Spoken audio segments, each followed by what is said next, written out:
कोई 500 साल पहले की बात है। अमावस की घनी अंधेरी रात, पूरा गांव सन्नाटे की चादर ओढ़ के सोया हुआ है।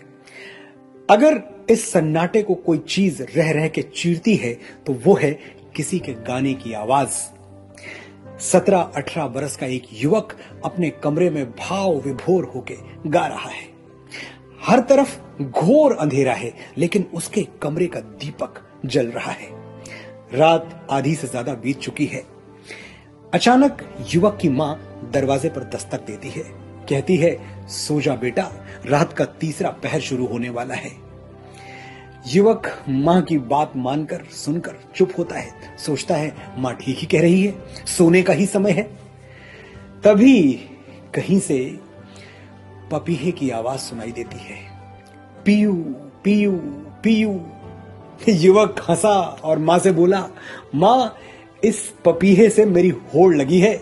जब तक ये नहीं चुप हो जाता, मैं कैसे चुप हो जाऊं। ये अपने पीयू को, अपने प्रीतम को पुकार रहा है, मैं अपने प्रीतम को पुकार रहा हूं। इसका प्रीतम तो फिर भी कहीं आसपास ही होगा, मेरा प्रीतम तो बहुत दूर है। मुझे तो जीवन भर पुकारना होगा, सांस टूटने तक गाना होगा।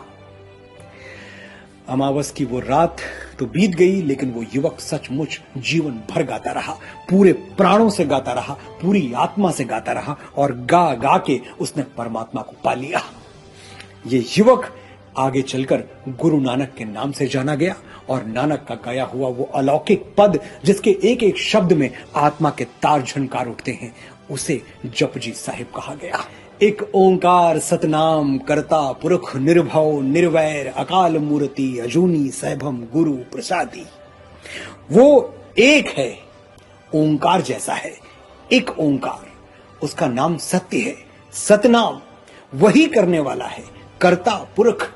दुनिया में किसी को भी यह धोखा हो सकता है कि जो हो रहा है मेरे करने से हो रहा है, लेकिन अंतिम सच यही है कि करने वाला कोई और है, हम निमित्त मात्र हैं। ना उसको किसी से भय है, ना किसी से बैर, निर्भव निर्वैर। वो एक ऐसी प्रतिमा है जो काल यानी समय से परे है, अकाल मूर्ति। अयोनी है, योनि से नहीं जन्मा, स्वयंभू है। अजूनी सैभम, और उसे पाने का एक ही मार्ग है, गुरु प्रसादी, यानी गुरुओं से वो प्रसाद स्वरूप मिल गया तो मिल गया, बाकी दुनिया के किसी बाजार में उसे खरीदा नहीं जा सकता, किसी धन से तोला नहीं जा सकता, और किसी तलवार से जीता नहीं जा सकता।